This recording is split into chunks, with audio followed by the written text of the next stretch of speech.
Right, okay. So let's get started. I've just finished watching episode 13 of Rising of the Shield Hero. What I can say, first of all, is it was a great start to Series 2. What I'll do also near the end of this video is I'll put in the description down below the current live stream on Osu Osu's page, because he or she, sorry, has currently got 85 people watching, and it's currently like going in a loop. So, right, eh, memorable minutes of the episode is there was at the end of the last episode, you, the Princess Melty, she was talking to Nafumi and wanted him to go back and talk to her dad, i.e. the king. And he's like, no, I'm not going to talk to him. And I'm like, right, I'm like, when's he going to tell her about all the stuff that's been happening? So I mean, the episode continues on. Um, and as Melty is speaking to Nafumi looks up and sees one of the bodyguards that's come with Melty run towards the group with his sword drawn.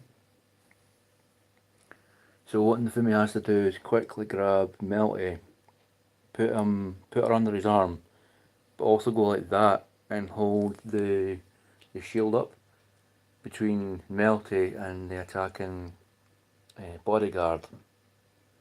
She's like that, and obviously they're like fighting and fighting and fighting and fighting. And meanwhile, while this is happening, there's another member of this group that's clearly setting them up. They're sitting there like that with the orbs that they use to keep like record stuff. But what they're doing also when they're recording is they're tweaking the kind of like live feed over the orb thing to make it look like that Nafumi, Raftalia, and um, Philo are attacking them out of spite. Because what they've done is it shows the footage as the fight's going on, and it's showing like a completely altered looking Raftalia with like kind of like the grimace of a villain. And then obviously you can imagine that they don't show it obviously because they looked away for a minute and they must have done. That they obviously put that kind of expression falsely on Fumi and Philo. So it gets to the point where it was like politics, politics, politics, politics, and there's back and forth, back and forth, back and forth, and the Fumi turns round and he says to them, he goes, "Well, I'm protecting her because you are trying to attack her." And they're like, "No, we're not. No, we're not. You're doing it. You're doing it." And they're saying, "It's part of the religion of. It's part of the church of the three heroes." You notice how they say three heroes because it's mine behind the background. She's twisting it, and they've turned the shield hero into some kind of like devil character because they constantly refer to him as the devil of the shield. And I'm like, right. I'm like, well, he's pushing him further and further and further and further away. And there's going to come to a point where they're going to push him so far away that when the village that he started off in, where Nifumi was summoned, uh, someone's going to probably break into the courtyard or like the throne room where the king is. The reason I'm saying the king, I'll say in a minute. Um, I can remember a previous episode that he was technically in his own wee twisted way pleading with the shield hero to stay. And I've been seen right through that, and I mean, I think all the viewers seen through that as well because it's like, well, he's being nice now because he wants you to stay with me, so he can constantly manipulate you and push you further down. So because Nifumi seen right through this, I could tell what was going to happen in this episode. Because they don't get what they want, the king and Princess Melamark, she always had a wee conversation with her dad, and I'm like, oh, what can we do to possibly mess him up even more? Let's make up this fake rumour about the devil, the Sheild. And it's like, right, that's not that at all. And it shows that what they've done with the recording that they took, they blasted it all around the countries that he was round about the current area that Nafumi was in, but they're showing it and it's fake.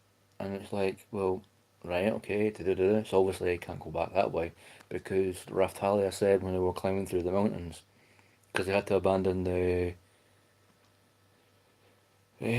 trailer thing that they had because I'm thinking that it would have slowed them down and they would have been caught quicker. So they got to a part where they were like night time, they were hiding in a cave, like resting up. And Melty said something, I can't remember what, and Navumi goes, "Wait a minute, the Queen is the next one up because like, there's a king and then there's a queen." Because technically, what she was saying to Navumi was, she's the actual authority here in this land, and the king's below her, like a pecking order. And Nafumi's like, "So wait a minute, the king was adopted, and he was adopted," and Melty's like, and Raftalia hears this and she absolutely loves it. And so Nafumi turns around and goes, "So the king married into the royal family, so he's adopted, an adopted king." And I'm like, this is brilliant, because this proves, if my theory is correct, I might be proven wrong, but if I'm correct, that's not, the king has no sway, because he has shown that he's clearly not a proper king because of what he's done. And with this information that he's actually he married into the family, he kind of obviously, in that kind of roundabout way, probably raised Princess Melamark to whine and moan and constantly use her feminine wiles to twist men's heads into protecting her. And like, everything I say is right when it's actually not. I'm like, right, okay. So I can see where all that whole stuff's coming from. Um, and near I'm thinking if we got through to the sword hero as well, because there was a big gap between them. Because they had to jump over. Obviously, because Philo was like flying off out the way because it's like, we're just getting out of here. And the spear hero is a complete dick as usual, and he has this contraption that we don't see what it is until later on. He throws it. Pretty good throw if you ask me for a complete dickhead. Like, he's like, Fadosh throws it, and somehow it kind of things onto Philo's leg. So she immediately transforms in the air back to her human form and smacks on the ground. Quite frankly, that could have killed the whole party, and I think that's what they were trying to do. Um, Back and forth, back and forth, back and forth. And then Nafumi turns into the sword hero and says, "Actually, think about it. Can you see what's going on here?" And he's like, "Wait, Nafumi." And I'm thinking the sword hero's mind's changing, and he's actually saying, "Wait a minute, the spear hero and the bow hero are complete fools, and they're getting their brains washed by the spear hero. I mean, sorry, Princess Melamark." And the reason I say brainwash is because mine comes out and says the reason that Natalia and Philo and Melty refuse to go against the shield hero is because, get this, apparently the shield's power is a brainwashing power. And I'm like, Nefumi turns around and goes, "You think that if it had this power, that would be in this problem, this predicament right now?"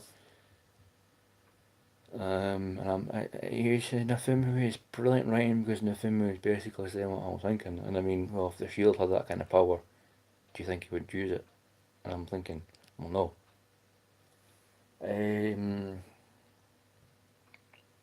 So I mean, the wee Anbu Black Ops woman popped in, and she said that the Queen wants to talk to Nefumi, and he's like, well, why should I talk to her?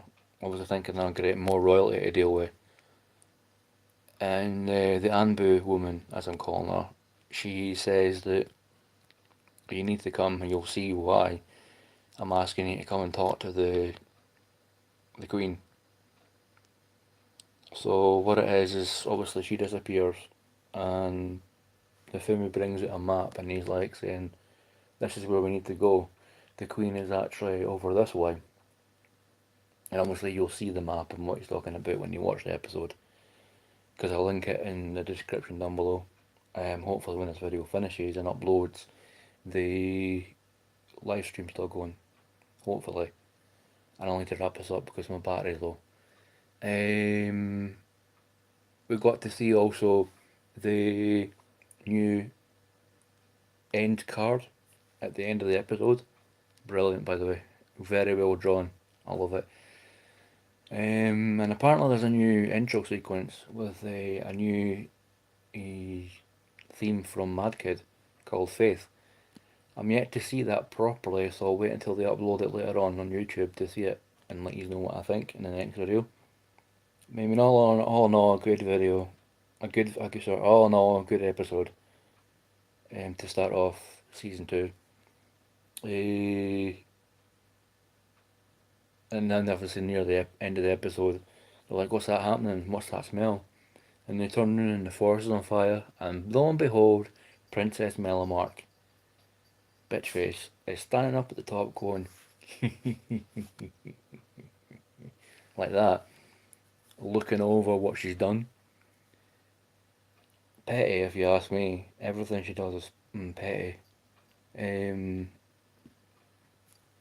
But before she did that, what Draftalia did was she stabbed a Princess Melomark through, I think it's the stomach, or this part here, or down there, or whatever. You can't really see from the angle. And she's like that, and I'm like, brilliant. She's literally went and said to Princess Melomark, as I call her, "Do not do that again to my Nefumi." And obviously shoved the sword right through her. I'm thinking that would have been her, when I'm like, well, I'm like, what? That's not done anything? And then Princess Melomark, bitch face is still as bitter as ever. But what I'm thinking it's done is it's probably sealed off her magic, so she can't use it to be a complete bitch. Can I put a limiter on her magic? So hopefully that's what she's done. But anyway, I better go because my battery's quite low. Anyway, see you in the next video, and I'll link the live stream in my description box down below. Hopefully it's still on. Hopefully. If not, it obviously will be recorded so you can watch it again. But anyway,